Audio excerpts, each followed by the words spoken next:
Veganka sem pa približno 12 let, ker sem še vedno, ne glede na to, koliko sem raziskovala, sem imela pač to vprašanje, kaj pa te beljakovine, ne? Sej skuta je v redu, sirotka je super, sej mlečni izdelki, ne? Tudi nekako sem imela to v glavi, da je bolj etična ta industrija, ne? No, ampak potem pač pred 13 leti sem pa dokončno te stvari raziskala in res naredila temu konec pač in se odločila, da je to pač povsem nepotrebna prehrana. Pravzaprav tudi zelo veliko sem raziskovala kitajska študija, recimo ena taka krasna knjiga, da ta kazeina, ki predstavlja 87% kravjega mleka, v bistvu, da je to najbolj rakotvorna snov, ki so jo odkrili kadarkoli, ne. Skratka, ugotovila sem, da gresta etika in zdravje z roko v roki, ne? In je bilo to pač zame povsem v bistvu nekaj enostavnega. Potem je pa res, da zdaj v teh letih, ne, sploh bom rekla, mogoče v zadnjih 5 letih, da se je marsikaj spremenilo na tem področju, da je ogromno res tako čudovite rastlinske prehrane, tudi kot smo gledali v filmu, ne, od sirov do skud, smetan, mislim, jaz ogromno kuham, pečem in tako tudi pač se trudim, vsak dan pečem kruha, ne, da tudi moj otrok kvalitetno je. In moram reči, da v bistvu je to res nekaj izjemno koristnega in da tudi otroci, tudi kot smo videli v filmu, ne, so lahko vegani, seveda je priporočljivo, da so vegani, ne. Tako da v bistvu cela naša družinica se zdaj prehranjuje pestro rastlinsko. Ja, moja zgodba je malo manj zanimiva. Jaz sem pač pred 30 leti nekako čisto izključno iz sočutja do živali, iz etike, sem rekel, zdaj imam pa jaz dosti tega, jaz pa v tem početju namreč sodeloval. In v momentu, ko sem objavil ljudem, prijateljem, družini, da pač jaz ne bom več jedel najprej mesa, kasneje pol čez nekaj let pa tudi sira pa drugih živalskih izdelkov, so vsi kar naenkrat postali strokovnjaki za prehrano. In so naenkrat mi začeli razlagati, kako bom umrl zaradi tega, kaj mi bo vse manjkalo, kakšne bolezni bom se doživel, kakšne pomanjkanje vse bo. Ko meni je vseeno, bom pač umrl, ampak bom naredil tisto, kar se meni zdi etično, bom pač manj živel, pa bom bolj bolan, meni vseeno. Ampak vseeno, ker sem pač jaz nekako bolj matematičnega tipa in znanstvenega tipa, sem jaz si takrat vseeno vzel čas in preveril vse te njihove izjave, se pravi, kaj vse ne bi manjkalo, kje so te beljakovine, ali ni bo res manjkalo, so res pomanjkanje esencialnih aminokislin, je treba res kombinirati, je treba res neko znanje. Jaz sem takoj vzel v roke prehranske tabele, matematiko, vse preračunal in sem zelo malo ugotovil, da v bistvu to nič ne drži. Čisto slučajno sem se odločil za pač prehrano zaradi etičnih razlogov, ki je pač slučajno pol kasneje se pokazala znanstveno, da je bistveno bolj zdrava, kot smo videli tudi v filmu, ne. Tako da, to je moja zgodba. Zanimivo, kako so mi te elementi znani, do vsakega se poistovetim z nečim, kar ste omenili. Mogoče, a ste imeli tudi na začetku, eni ste že omenili, a ste imeli tudi vi na začetku podobne skrbi, kot ti, ki smo jih slišali v dokumentarcu, oziroma mogoče, če ste že povedali, kaj vas je prej skrbelo, kakšno vprašanje pa argumente proti veganstvu sami še vedno najpogosteje slišite dan danes? Pa lahko mogoče spet z Markotom začnemo, pa gremo sem. Ja, sem že glih pri tem, ja. Ne boš imel dosti beljakovin, kje dobiš B12, a dobiš pa dosti beljakovin, a imaš beljakovine, kaj pa beljakovine, pa se beljakovine rabiš, pa jih ne dobiš iz rastlinske hrane, pa moraš paziti na beljakovine. Ja, ampak vseeno, mogoče tudi če jih dobiš, je pa to veliko bolj komplicirano, pa moraš veliko bolj paziti, pa je tvegan, pa tako naprej. Pa B12. Ja, super je bil argument ta, ne, v bistvu, pa sej ljudje pač od nekdaj jemo živali, ne, mi smo preživeli zato, ker pač je človek znal ujeti žival in jo pojesti, ne, mislim, to res tolikokrat slišim in je tako v bistvu tak bizaren argument, ker se smo že pa menda zdavnaj prilezali z jama, ne, in se je zgodila ne samo industrijska revolucija, ampak tudi neka intelektualna revolucija, ne. Predvsem pa velikrat slišim en očitek in sicer, ti se boriš za pravice živali, kaj pa ljudje, ne? Kaj pa pravice ljudi, ne? In jaz vedno rada povem, da ne, v bistvu jaz glas dajem vedno, ko gre za pravice živali, ko gre za pravice istospolnih partnerjev, za pravice žensk, se pravi, vedno moj glas dajem tam, kjer je krivica, ne? In vedno poudarim, da sočutje se ne deli na ljudi in na živali, sočutje je vseobsegajoče, je univerzalno, a ne, zajema vse, tako ljudi kot živali. Tako da ni zdaj tako, da jaz se borim samo za pravice živali, čeprav sem mogoče na tem področju res najbolj aktivna, ker to nekako najbolj čutim, a ne, je največji del meni in čutim, da je to tudi del mojega poslanstva, ne, tudi v bistvu, ker imam za seboj eno težko zgodbo, ker sem zbolela. Sem tudi knjigo napisala in tudi v knjigi v bistvu posvečam celotno poglavje, mislim eno celo poglavje rastlinski prehrani. Naslov temu poglavju je Čudovito obilje herbivora. Tako da ja, v bistvu predvsem to, ne, je treba poudarjati, da je sočutje pač vsestransko, ne. Ja, ta vprašanja so, mislim, res najbolj pogosta beljakovine, vse, kar je bilo našteto, kar sta vidva naštela.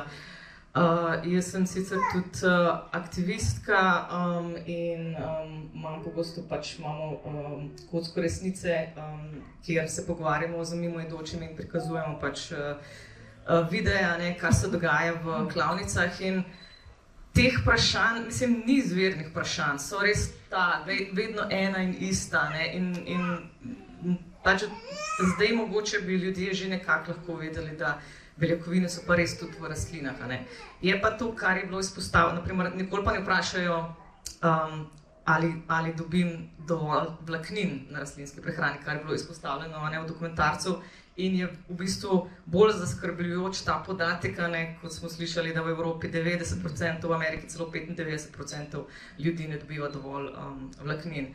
Tako da te beljakovine, ne vem, zakaj so še vedno alfa in omega vseh teh skrbi in vprašanj, kadar nekdo zve, da si vegan. Tako da, drugače se pa ne spomnim kakega zelo izvirnega vprašanja, no res, vedno ena in ista. Ja, točno tako, ne, kot so že povedali, pa glede beljakovine, še posebej vse v fitnessu zanima, čeprav oni uporabljajo toliko beljakovin v prahu, da mene že kar glava boli. Pa to, recimo, za primer moj bivši bodybuilder, ga skrbi za moj B12, on ima 30 različnih suplementov, ki jih vsak dan jemlje in sem tako bila, okej, v redu, ne. Najprej zase poskrbo, pa mene je tle neki. Ja, pa recimo human zakol, pa ta BS, pa kaj, če imam jaz kure doma, pa to, pač rečem, kaj sploh hočeš izkoriščati, pač ne vem, kaj ti je fora, ne. To pa, ja, se pravim, ljudje hočemo slišati dobre stvari v svojih slabih navadah, ne vem zdaj točno, kdo je že to rekel, ampak definitivno, ne, pol vsak hoče nekaj racionalizirati pa najti razloge, ne, samo da bi ostal v tej coni udobja, tako da ja, pogosto so beljakovine na tapeti, ampak se pravi, ignorance is bliss, ne, tako da znanost je samo ena, pa so pa mediji, pa ljudje, ki pač nimajo pojma, pa iščejo izgovore, pa si razlagajo na svoj način, ne, tako da, ja, to je to. Okej, ja. Mogoče, če gremo zdaj malo na dokumentarec, da v bistvu se začne s strahovi pa dvomi glede teh hranilnih snovi, beljakovin, pomanjkanja nekaterih snovi, kot so jod, omenijo, vitamin D pa B12. Marko, mogoče kar tukaj ti poveš, če se ti zdi obrazložitev v filmu nekako zadostna, ali bi hotel še kaj dodati? Ja, so kar lepo povedali. Dosto so, nekako niso samo povedali anekdote, izkušnje ljudi, kar je pomemben, ampak kar je še bolj pomemben, povedali so tudi znanstvene podatke, ne? In te podatki so dosti jasni. Za hrano, ki ni živalskega izvora, lahko dobimo praktično vsa hranila v več kot zadostnih količinah, brez kakršnih koli problemov. Tako da razno strašenje z manjkanjem beljakovin, B12, železom, to je vse cilj, kako bi rekel, skoraj da propagande že, ne. V bistvu bolj to, da si ljudje želijo, tako kot si ti rekla, slišati te stvari in potem določeni lobiji, določeni ljudje servirajo te stvari, delno zaradi tega, ker si oni to želijo verjeti, delno pa tudi zaradi tega, ker hočejo s tem nekako profit svoj povečati, ne. Skratka, ja, je bilo kar v redu povedan, realno znanost pa pove, da ni treba skrbeti praktično za nobeno teh stvari. Je pa kar velik problem pomanjkanja vse jedi prehrani, tako kot si ti omenila vlaknine, potem so tukaj še folati, vitamin D, tudi železo, E-vitamin, Ogromno stvari primanjkuje pri vsej jedi prehrani, pa se noben s tem ne obremenjuje. Recimo podatek Svetovne zdravstvene organizacije je, da približno 3,9 milijona ljudi na Zahodu letno umre zaradi pomanjkanja vsej jedi prehrani. To je zastrašujoč podatek. 3,9 milijona ljudi umre, ker jejo premalo sadja in zelenjave, torej zaradi pomanjkanja hranilnih snovi, ki se nahajajo v zelenjavi. Nekako se pa poskuša v javnosti pokazati, da je pa veganska prehrana pa pomanjkljiva, pa nekaj manjka, pa to medtem, ko množično ljudje umirajo zaradi pomanjkanja vsej jedi prehrane. To mogoče bi sam dodal kot tak podatek. Preko filma smo spremljali tudi kar nekaj uspešnih športnic pa športnikov. Trije se prek dokumentarca pojavljajo celo večkrat, dosežejo kar zavidljive uspehe. Celo starejši gospod, wow. Alina pa Lara, mogoče kako se je v vajino življenje vpletel v šport, oziroma kakšne so vajine izkušnje, nekaj ste že omenili, če imate še kaj na to temo. Ja, jaz sem že prej povedala, da jaz sem občutno razliko opazila. Je pa res tudi, da je bilo tako, da sem jaz preden sem prešla na veganstvo, imela zdravstvene težave in sicer z ščitnico, kar je zelo pogosto. Mislim, da že vsaka tretja ženska ima težave z ščitnico. In sem dobila tablete, za katere mi je bilo rečeno, to pa je zdaj treba do konca življenja jemati, zato da ščitnica deluje normalno. In tudi pri pogovoru z zdravnico mi ni mogla dati nekih nasvetov, kako bi jaz to s prehrano, ker zdravniki seveda pač niso v tem poučeni, oni samo pač predpisujejo zdravljenje.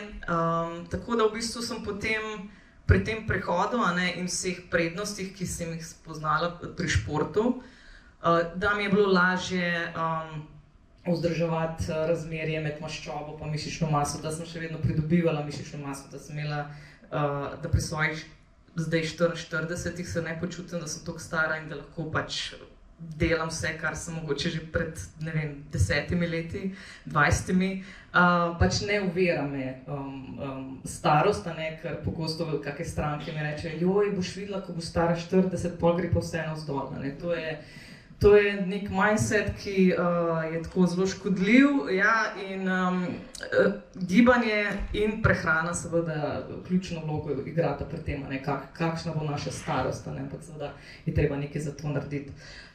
Kar se pa tiče pač te bolezni, ki sem rekla, jaz sem potem kar hitro nekako sicer sama prenehala s temi tableti, kar ne svetujem vsem, ampak sem seveda potem šla na preiskave in od takrat naprej moja ščitnica dela super, ne rabim več tablet. Tako da to je še en pozitiven, torej ne razlog, ampak pač še ena stvar, ki definitivno potrjuje, da je ta prehod na veganstvo zame bil res pač sprememba kvalitete življenja. Tako da v športu pa sploh, to je bilo, tako pa tudi Lara v svojih izkušnjah povedala. Ja, jaz sicer nisem tekmovalen človek, pa se ne identificiram kot športnik, lih iskreno, ampak mešam 3 športe, od powerliftinga, streetliftinga, MMA, tako bodybuilding. Mi ratuje zaenkrat vse, tako da lahko sam rečem, jaz sem se iz tega podala čist iz radovednosti, da bi jaz zelo rada tako z ljudem nasprotno, tako da to je bil ta, poleg seveda ljubezni do živali, ki mi pol malo klik v glavi naredil, da mogoče nimam rada živali, ker sem pač, ker sem zbirala, bi šla na gimnazijo ali pa kot veterinarski tehnik, kaj bi bila. Sem bolj videla, dejansko, da moram to tudi v dejanja spraviti, ne samo govoriti, Pa sem pa rekla, pač bom probala, vse sem si prebrala, šla sem tako, kot pač v študijah napisan. In dejansko lahko rečem, da dvigujem kilaže čisto normalno, na 3 urah spanja, vodim 3 biznise. V primerjavi s 100-kilskimi moškimi v fitnessu, z samozavestjo lahko rečem, da komot lahko to vsak dan kvihtam, pa grem domov, pa še za biznis naredim, pa še k fantu ali pa pač whatever, grem žurat ven, pa čisto v redu funkcioniram, medtem, ko bi drugi rabili dobesedno 4 dni, da se regenerirajo, poleg tega še beljakovin, da ne govorim, pa suplementov še zraven, pa da ne govorimo še o prepovedanih substancah, ki so dosti pogoste v fitnessih, tudi žal pri mlajši generaciji, zdaj, ko vidim, da si hočejo instant rezultate. Tako da ja, lahko povem, da recimo za primer, zdaj, ko sem na državno prvenstvo, sem rekla, grem probat, pa sem pač itak zmagala, 2 državna rekorda sem podrla, pa tudi pač jaz nisem ali za javno nastopanje, tako da me je trema zelo zdelala, pač nisem celo noč spala, pa naredila sem pač, se pravim, rekord sem zboljšala za polovico, sprav recimo 55 ponovitev sem naredila z lastno težo, sprav 60 kg sem bila takrat, sem naredila 60 kg, 55 počepov in to z rezervo. Rezervo sem pa imela zato, ker sem šla na vikend kositi s koso, pač svojo travo na tople klanca, tako da sem rekla, rabim še malo rezerve, se je whatever, pač so proteinske zadeve, ki jih dobiš na koncu, nisem bila nekaj motivirana, ampak se pravi, se da, tako da definitivno me pa pač ljubezen do živali, pač do tega planeta, pa da bi vseeno se nekaj spremenili, se hotela biti ta sprememba in to me je pol gnalo, da sem se podala v športne vode. Mogoče Maja sem dodala, ker pač govorimo zdaj tudi o teh boleznih in tako, mogoče pač vsi ne poznate moje zgodbe, zakaj sem zbolela, da ne bo, ker tudi to sem včasih dobila pod nos, da je to zaradi tega, ker ne jem mesa, Ampak dejansko jaz sem v bistvu zbolela za boleznijo sindrom kronične utrujenosti. Triggeri za to bolezen so zelo različni, večinoma so to virusi, citomegalovirusi, nekateri herpes virusi, Epstein-Barr je recimo zelo pogost trigger, potem tudi limska borelioza, no jaz sem pač sindrom kronične utrujenosti dobila zaradi nespečnosti. Nespečnost je bila posledica perfekcionizma, ampak v bistvu potem, ko sem raziskovala tudi samo bolezen, se pravi, to je bolezen, ki traja lahko leta. In jaz sem dobila res zelo hudo obliko, sem imela. In dejansko bi se mi okrevanje lahko podvojilo. Jaz sem v bistvu 5 let bila prikovana na posteljo, v 7 letih sem okrevala, sem popolnoma ozdravela. Bi se mi pa ta čas okrevanja zelo podaljšal, če se ne bi prehranjevala pestro rastlinsko. In mogoče to bo tudi tebi zanimivo, Marko, ko sem raziskovala, v bistvu, ker gre tukaj za mitohondrijsko disfunkcijo. Dejansko dr. Neil Barnard, en odličen zdravnik, verjetno ga poznaš, pač je eno zelo dobro raziskavo naredil, ker je tudi napisal knjigo Ukrotite svoje hormone, pa kako zdraviti diabetes in tako naprej. Je zelo uspešen zdravnik, ogromno ljudi je že pozdravil, podlaga je rastlinska prehrana. No in je dejansko, v bistvu sem prebrala, to se navezuje na sindrom kronične utrujenosti, da je primerjal v bistvu naše celice z eno ključavnico. In dejansko, ko mi jemo živila živalskega izvora, se v teh mišičnih celicah nabira maščoba in je to tako, kot da bi v ključavnico tlačil žvečilko. In dejansko v bistvu to potem, ta maščoba, ker tako kot imamo mi gene za tvorbo, kosti, mišic in tako naprej, tako imamo tudi gene za tvorbo mitohondrijev. In v bistvu ta maščoba v celicah potem okvari gene za tvorbo mitohondrijev. Tako recimo, to je zdaj ena taka bolj na hitro znanstvena raziskava, ampak dejansko, če se ne bi prehranjevala pestro rastlinsko, bi zelo težje in dlje okrevala. Zdaj, v bistvu sem imela naslednje vprašanje tudi zate. Kakšne so pa mogoče tvoje izkušnje, kadar se poskušaš pogovarjati o veganstvu, oziroma se pogovarjaš, kakšni so mogoče odzivi glede tega do tebe kot znane medijske osebnosti? Mogoče, če ti je kakšen zelo nenavaden odziv ostal v spominu posebej? Jaz sem predvsem se skozi leta naučila, da nisem več tako militantna, ko gre za zagovarjanje pravice živali.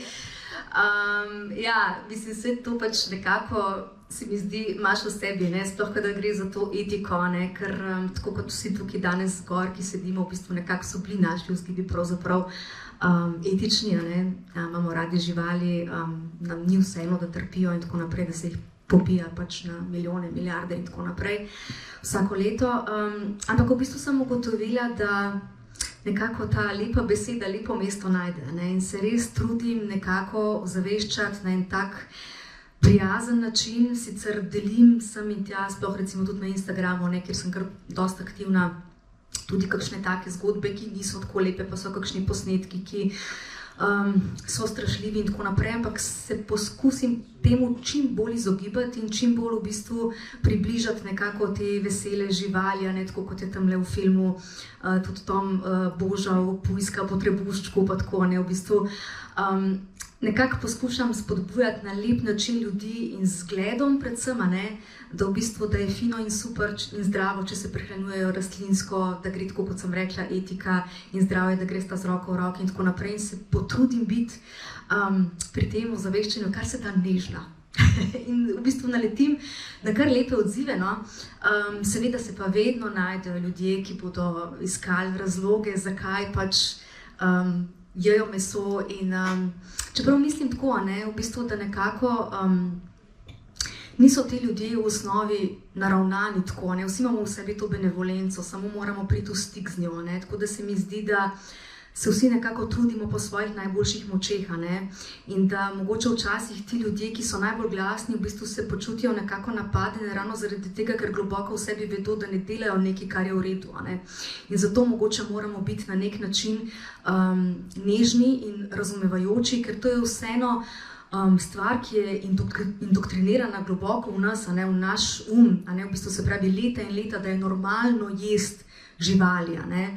In to je treba zdaj preobrniti, ta mindset, ne, in to ni tako lahko, ne. Zaradi tega mogoče moramo biti tudi do teh ljudi razumevajoči in nežni in nekako poskušati z zgledom pokazati, da je to ok in da se da. Ja, povabiti na veganski izziv, ne? Marko, v dokumentarcu so primerjali različne tipe prehrane in glede teh možnih pomanjkanj in pa opozorili tudi, da so živila živalskega izvora dejavnik tveganja za kar nekaj resnih bolezni, ki so prisotne pri nas. In povsod po svetu, tako da katere točke bi tukaj želel izpostaviti kot najbolj pomembne? Mislim, vse so lepo povedali, ne. Prej sem omenil pomanjkanja na vsejedi prehrani, ki so zelo pogosta. Še bolj nevarna so pa viški na vsejedi prehrani, viški hranilnih snovi, ki v bistvu so zelo škodljivi. Recimo. Ne nazadnje tudi višek beljakovin ni najbolj zdrav. Ne. Potem so viški nasičenih maščob, kolesterola, potem raznih teh stvari, ki nastajajo z termično obdelavo mesa, pa ne bom zdaj moril s tehničnimi detajli, ampak to so vse stvari, ki so škodljive za zdravje, kancerogene in tako naprej. Ne. Potem hemsko železo, ne. Železo, ki ga tako radi opisujejo kot železo, ki je vrhunsko, ki se dobro absorbira, ampak je dejansko povezano s pojavnostjo raka, ne. In tako naprej. Tako da tukaj je veliko stvari v vsejedi prehrani, ki je povezanih z nastankom bolezni, ne. Zdaj, odsotnost teh snovi že sama po sebi poveča zdravje, če nekdo je pretežno rastlinsko hrano. Potem so pa še v rastlinah hranilne snovi, ki niti niso prehransko, kako bi rekel, določene. Recimo razne stvari, kot so, ne vem, kaj s tem, fitoestrogeni, ki jih opisujejo kot neko zlo, ampak so v bistvu dosti koristni. Potem so razne stvari, ki so se pravi, nimajo prehranske vrednosti, ampak povečajo recimo zdravje ljudi, ne? Tako da mogoče bi to omenil. Pa če sem zdaj še enkrat pri besedi, bi rekel še enkrat glede B12, prej sem hotel povedati, B12, ki je v bistvu veganska oblika B12, ki je dodana prehrani, je v bistvu v vseh pogledih superiorna tistemu B12, ki se nahaja v mesu, kar so že tudi v filmu omenili, ne? Že zaradi same absorpcije, ne?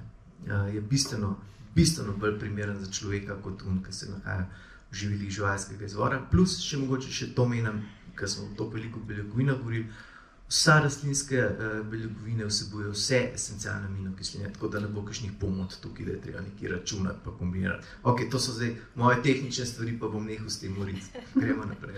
Ja, tudi če so kakšna podrobna vprašanja, boste verjetno kakšni še počakali tudi za potem na pogostitvi, oziroma se lahko kadarkoli nam piše na info@vegan.si s kakšnimi vprašanji, če imate kakršnekoli pojasnitve, ki jih potrebujete. Prav tako pa vsem, ki ste prijavljeni na veganski izziv, ki trenutno poteka, pa poteka tudi tekom celega leta, imamo tudi nutricioniste, katerim lahko postavite vprašanje, kadarkoli se vam pojavijo. Pa ne vem, tudi recimo o moškosti smo že govorili, kakor smo rekli, na športnih področjih je to zelo tak te beljakovine pa mesna prehrana. Pa mogoče kar ženski del sogovorcenic vprašam, ženske res še vedno privlačijo lovci? Kakšne prednosti iščete pri partnerjih pa partnerkah? Pa kaj si mislite, ko zasledite sliko osebe, ki se ponosno slika z neko uplenjeno ribo ali pa neko mrtvo gozdno živaljo? Lahko kar kjerkoli želi odgovarjati. Ja, jaz bi rekla tako, da ta možatost ni stvar surove moči, je stvar sposobnosti, inteligence in čustvovanja. In pač moški, ki je postavljen in zrel, ni treba, da je karnivor, strasten zato, da je možat. Tukaj gre za to postavljenost, stabilnost, neko konkretnost, neko vsebino. Jaz imam rada ljudi, ki so ljudje substance. To jih dela v bistvu močne, znanje nas dela močno. In tako naprej. Tako veliko več stvari bi pripisala tej možatosti, kot pa v bistvu to, da nekdo je meso ali pa se ponosno slika z neko ulovljeno ribo. Jaz bi rekla, da mogoče takemu človeku nekaj manjka v življenju, pa potem kompenzira to z nekimi takimi stvarmi, ki naj bi ga delale možatega, ampak pravzaprav se mi zdi, da je zelo veliko takih ljudi pravzaprav zelo čustveno ranjenih, in potem iščejo nekje drugje ta izraz možatosti. Tako da jaz lahko rečem, da imam v sebi čudovitega moža, krasnega partnerja, pa da v bistvu je človek, ki je sposoben čustvovati in ima vse te vrednote in vrline, ki sem jih prej naštela, pa ne je mesa. Je pa bivši profesionalni športnik, zanimivo, pač hokejist je bil, celo svojo profesionalno kariero. Je pravzaprav užival meso, potem sva se midva spoznala in je rekel, se bo lažje, če v bistvu ti za vse kuhaš vegansko, pa je, za oba, najprej sva bila samo dva, potem se je pridružil sin. Ampak pač ničesar ne pogreša, sicer sem jaz tudi izvrstna kuharica, se moram malo pohvaliti,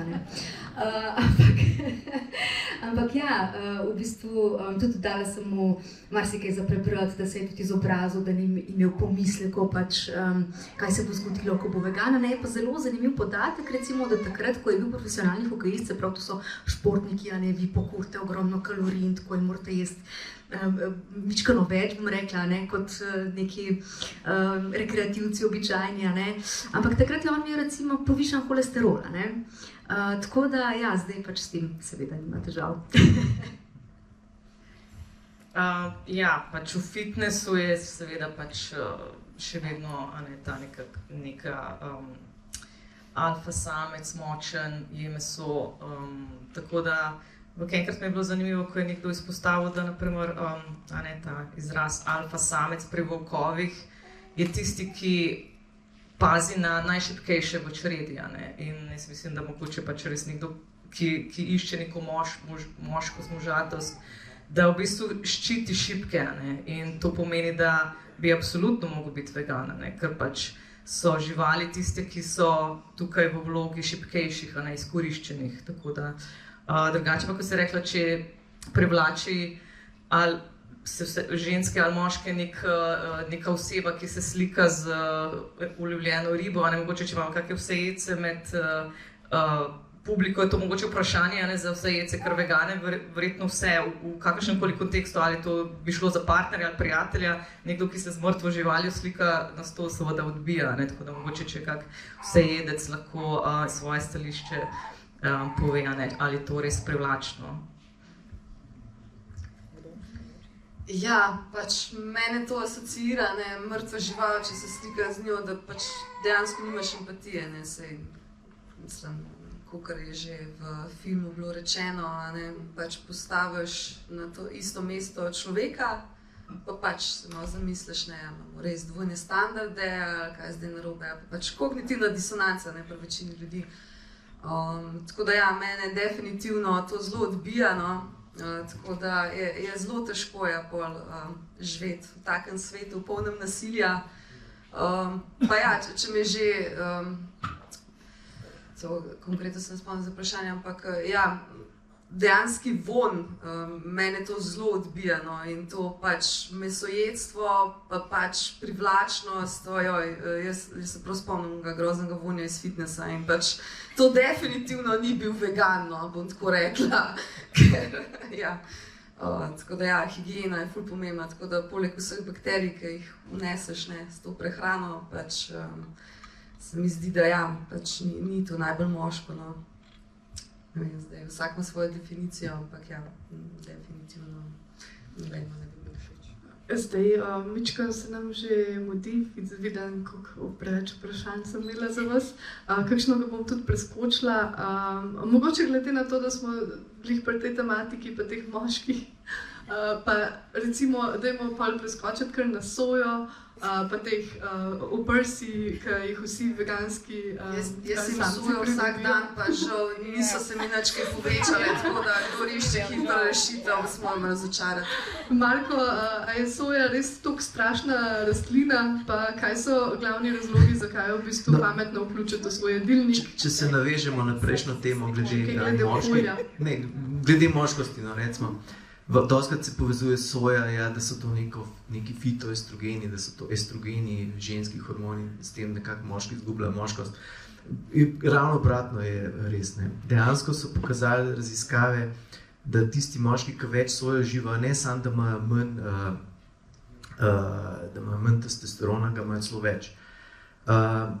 Potem se je izkazalo, da v bistvu največjo škodo, ki jo dela moškosti, so ravno mlečni izdelki, sir in tako, ker imajo dejansko živalske hormone, estrogene, in dejansko imajo moški merljivo večjo količino estrogena, če se pravi mlečne izdelke, ne? Ker je ravno obratno, se pravi mleko je tisto, ki v bistvu moškost zbija. Ne? Kje smo ostali? Soja. Soja je v bistvu koristna tako za moške, kot za ženske. Ne? Kot sem že omenil, za moške ni škodljiva, ne kvečem koristna, ker je večja količina testosterona pri moških, ki uživajo sojo. Za ženske je pa koristna v večjih življenjskih obdobjih. Recimo pri majhnih deheljcah so ugotovili, da če uživajo veliko soje, da se jim ne pojavlja prezgodna menstruacija. Ne? Prezgodna menstruacija je problem, ki se ravno zaradi spet preomenjenega mleka pa hormonov, ki se pojavljajo v tem mleku, doskrat pojavi menstruacija že pri 10., 11., 12. letu in to je kasneje povezano z velikimi problemi v življenju, večja možnost za raka in tako naprej.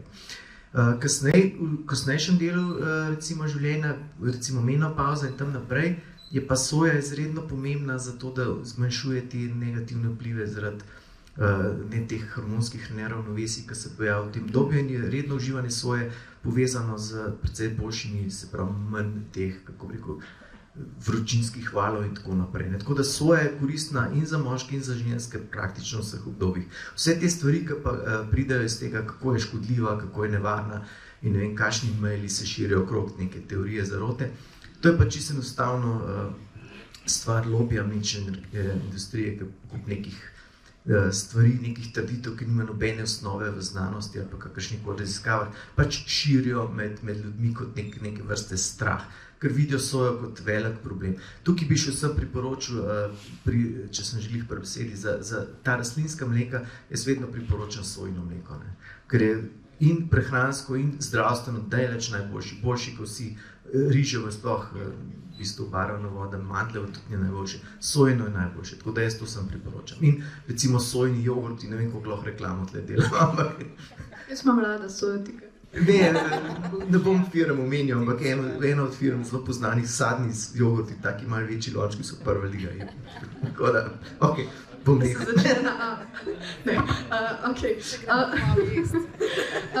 Pa mogoče naslednje vprašanje, ki se mi zdi definitivno vredno debatiranja. A si kdaj prestar za spremembe? Jaz zelo velikokrat od starejših ljudi slišim, mi smo prestari za take zadeve, dajte se bolj vi mladi s tem ukvarjati, mi imamo svoje navade itd. Kaj menite? Ne, jaz v bistvu mislim, da spet ta zgleda, ne, recimo jaz imam taščo, ki je stara čez 80 let in je ena krasna ženska in ona recimo zelo zdaj nekako povzela ta pester rastlinski način prehranjevanja, zelo malo še recimo tako poje, ne vem, mesa, mleko si kdaj pa kdaj še kupi, ampak tudi recimo že rastlinsko mleko pije in tako, no.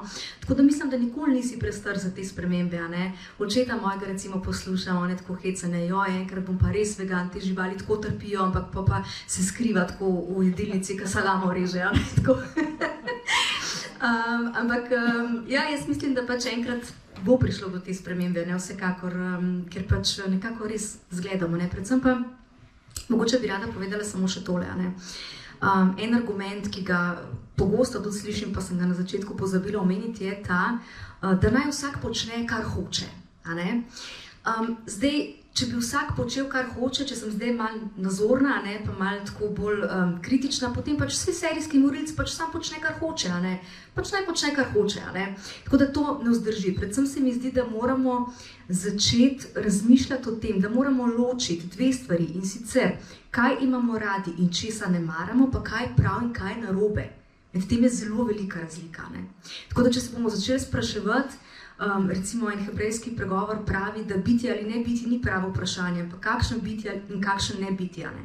To je pravo vprašanje. Tako, če se bomo začeli k tej filozofiji obračati, ne, potem bomo naredili nekaj dobrega zase, za našo družbo, za naš planet in mislim, da je to prava pot.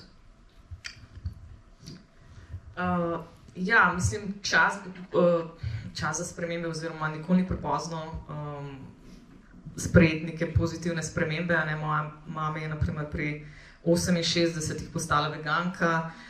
Ona vsak dan hodi na sprehode po uro pa pol, telovadi na TRX-u, dela HIIT, torej visoko intenziven kardio trening.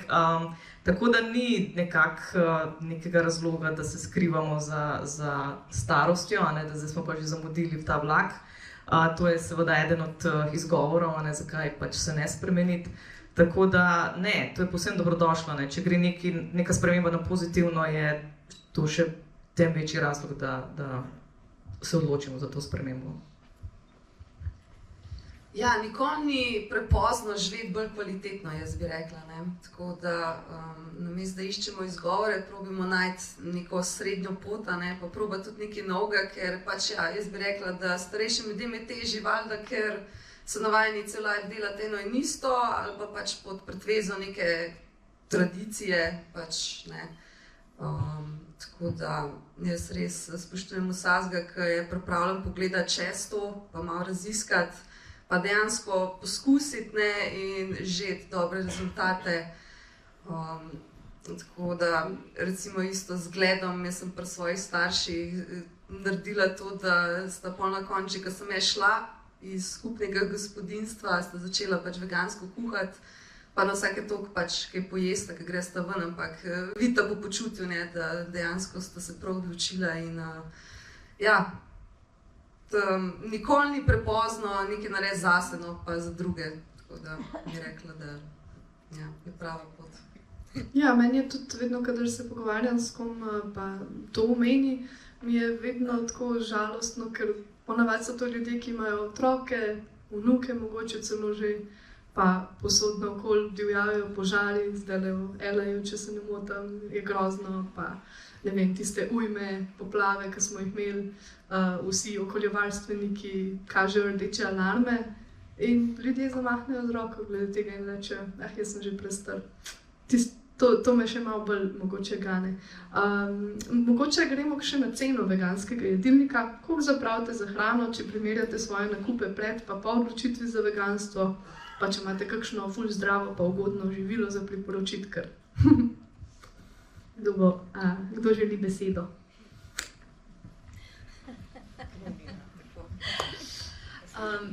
Mislim, ni ugodno, no. To ni, ampak je pa ful dobro. Juicy Marbles, ne vem, če to poznate, ampak to je ful dobro. To so v bistvu veganski filet mignoni, pa rebrca sem prvič spekla zdajle par dni nazaj in so tako kar malo strašljiva, ker so res tako rebrca. Ampak to je tako dobro za jesti, pa v bistvu na bazi soje je, ful so dobre sestavine, tako mislim res taka čudovita hrana. Je pa res, da pač 2 ta filet mignona staneta 10 €, ne vem pa, kako je to primerljivo z mesom, ker pač ga nisem videla že 100 let in aj tam, aha. No, potem dejansko se splača, da na vsake toliko časa, recimo, da si privoščimo en tak res kvaliteten veganski filet mignon ali pa rebrca, to je božanska hrana. Jaz bom rekel takole, te razni nadomestki mesa, pa sira, pa tako naprej, znajo biti dražji, ne? Zdaj, če nekdo hoče samo replace, ne, meso na to mesto mesa, bo mogoče dražje čez prišel, ker dejansko meso je že zaradi samih subvencij, ki so v to noter vložene iz strani države, se pravi za vseh nas, cenejško, kar bi moglo biti. Zdaj, če se pa gleda samo osnovna živila, ne, riž, fižol, krompir, soja, te stvari, to je pa blazno poceni, ne. V bistvu na kalorijo oziroma na gram beljakovine je recimo bistveno manjša cena za rastlinska hrana, no, tako da to bi rekel. Sojini koščki 100 gramov, 90 centov, tofu, Tako, 200 gramov, ne vem, pod evro, nikoli ne dam čez. Take stvari. Dobro, to je zdaj z sojo res opevamo, ampak je ogromno tudi ostalega, ki je pač enako ugodno. Ja, jaz definitivno manj zapravljam, kot sem prej, res pa da pač kupujem ugodne stvari. Pa veliko delam iz osnovnih sestavin. Ja, mogoče, ko si jih že glih omenil, Marko, no, glede teh subvencij, se pravi, tukaj v dokumentarcu so nekako bolj o Veliki Britaniji govorili, ker je tam dokumentarc. Kako je pa situacija v Sloveniji? Ja, pri nas je približno tako, kot je v celi Evropi. Ne. Večina subvencij gre ali direktno mesni predelovalni industriji ali pa posredno s tem, da se subvencionira vsa ta rastlinska hrana, ki je namenjena za krmo. Marsikdo spregleda ta del, ne, zgleda samo subvencije, ki gre direktno v živinski industriji, je pa ogromno tega tudi za prehrano živali. Ne. Problem je tudi, da se subvencionira na površino, namesto da se bi subvencionirali na količino kalorij, ki je recimo nekdo pridela za prehrano človeka. Nekdo, ki recimo ima ogromen pašnikov oziroma prostornine oziroma površine, kjer goji hrano za živali, bo na tej površini bistveno manj kalorij za človeka pridelal, kot nekdo, ki direktno hrano pridela za človeka. Ne. Tako da ta cela evropska politika, vključno slovensko, je izredno škodljiva tako za ljudi, tako za živali, kot za planet. Ne. To bo treba spremeniti, slej ko prej. Zdaj pa mogoče še eno tako popularno vprašanje, ki ga se mi zdi, da vsakič, ko sem kje vprašajo novinarji. A priprava veganskih obrokov terja veliko več časa kot klasične jedi? Pa koliko časa vam vzame planiranje obrokov? Kakšen je vas najbolj tipičen jedilnik? Koliko vam je težko v življenju, ker ste vegani? Realno, jaz bolj, ko sem zasedena, bolj zdravo jem. Tako da recimo danes sploh nisem imela cajta za razmišljati, sem vrgla v smuti od lanenih semen, beljakovin, cimeta, sojin mlek, pač borovnice in sem bila čist super. Tako da pač take zadevce se strankam pravim, da boljš, da si pač umislite hrano, ki je dejansko prišla taka kaj iz zemlje, a ne, recimo, ne vem, dajte si kilo jabolk v avto, zdaj pa pač ne mi reči, da nisi imel cajta jesti pred treningom, a ne. Ker se voziš le v tej gužvi po Ljubljani 10 metrov, 30 minut, pač lahko 2 jabolka poješ.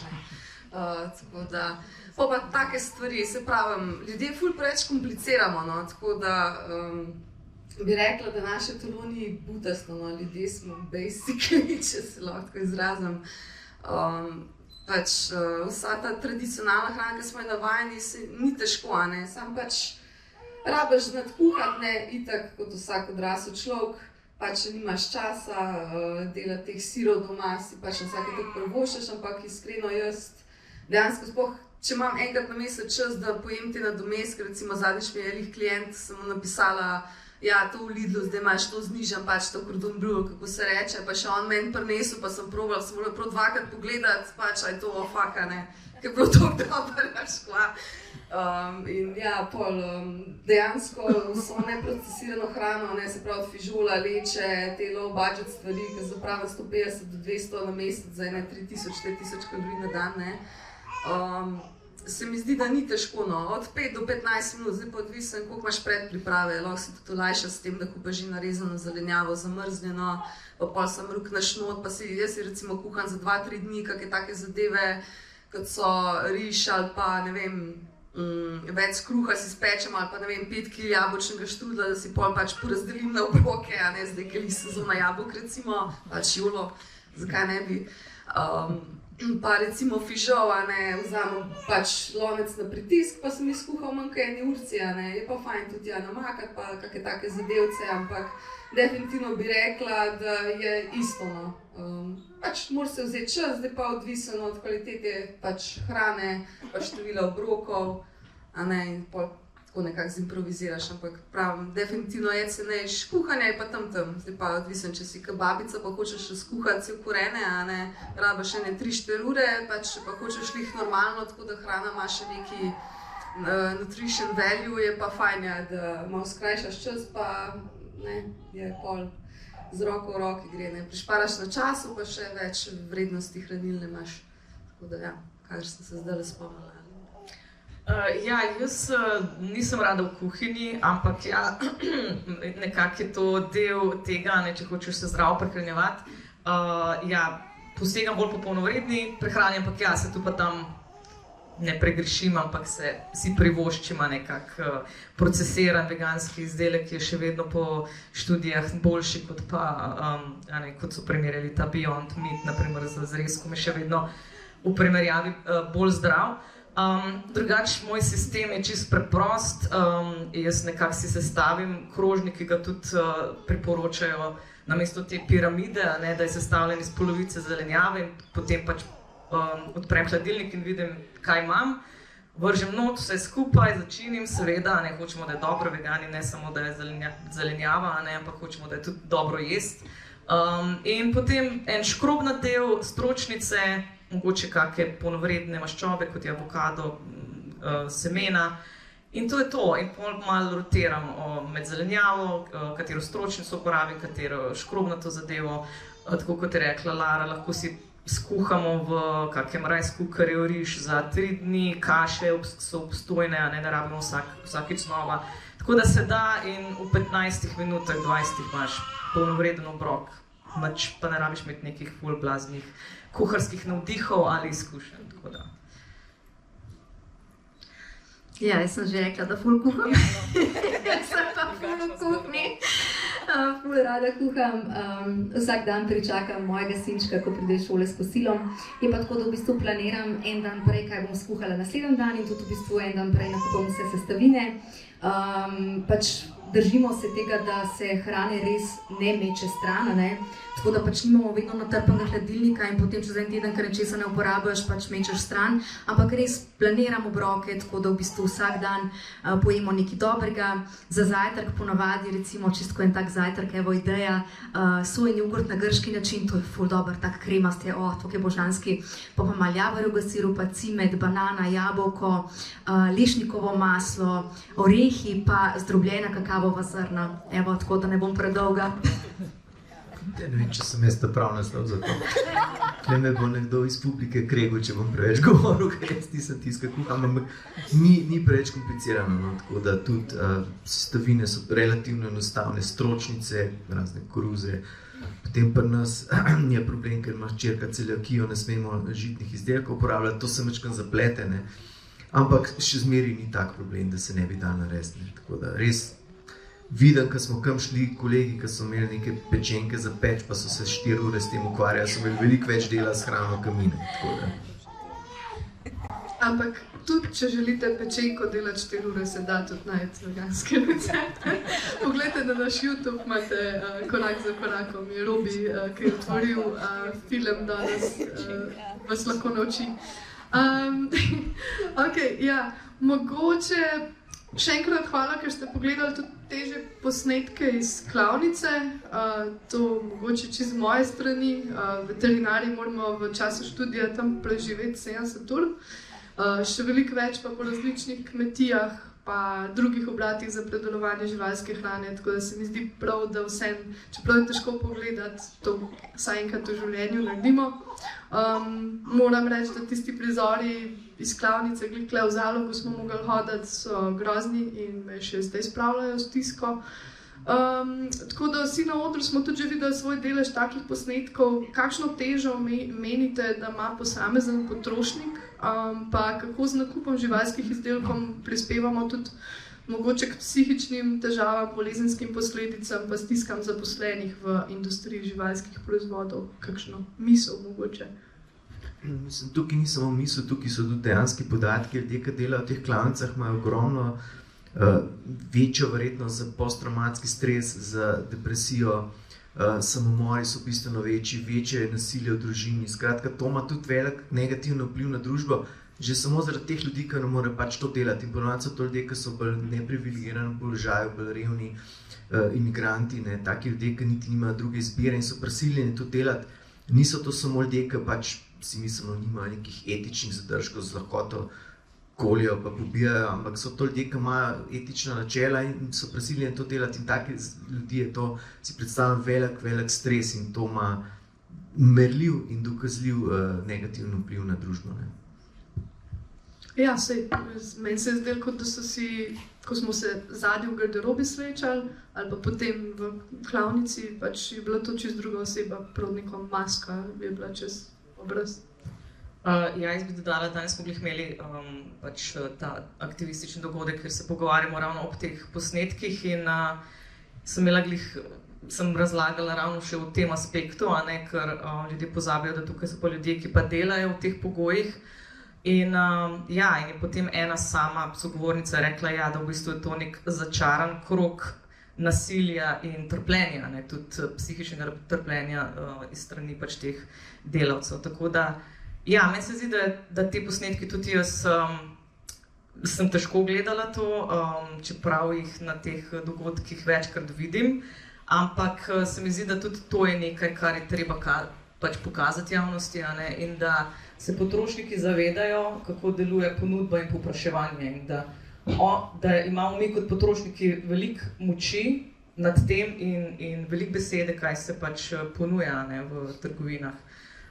In tega se pogosto pač sogovorniki ne zavedajo, vedno rečejo, država bi nekaj mogla narediti, zakoni bi mogli biti drugačni, ampak v bistvu jim pa predstavim to, da vedno, ko kupijo nek izdelek, ki vsebuje pač, ki je živalskega izvora, da vedno za svojim denarjem rečejo, prosim, dajte še to v mojem imenu naprej proizvajati, dajati na police.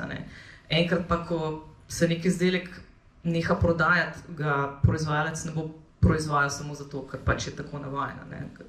Tako da imamo veliki vpliv na to, kaj se prodaja v trgovinah in katera industrija bo preživela in katera ne. Bo šlo počasi, nažalost, ampak lahko pa nekaj sam naredi vsak posameznik zase. In moramo se tega tudi zavedati, ne prelagati odločitve in pa odgovornosti tako na druge. Vsak posameznik ima odgovornost, da pač nekako dela stvari, ki zmanjšajo trpljenje in pa povzročajo čim manj škode živalim. Mogoče še to vprašanje, ali obstaja etična reja, je mogoče prosta reja boljša kot vezana oziroma življenje v kletkah, obstaja human zakol, a je stanje v Sloveniji kaj drugačno kot v Veliki Britaniji? Zadnje težko vprašanje. Definitivno si ne smemo zatiskati oči, pa se imeti za neko superiorno državo, ker dejansko regulacija vseh teh zadev je povsod enaka v Evropski uniji. Tako da žal, pač kjerkoli izkoriščanje pač ni ljubezen do živali in pač human zakol ne obstaja, se pravi, kot smo že povedali, če daš človeka na to mesto, pač nekateri primerjajo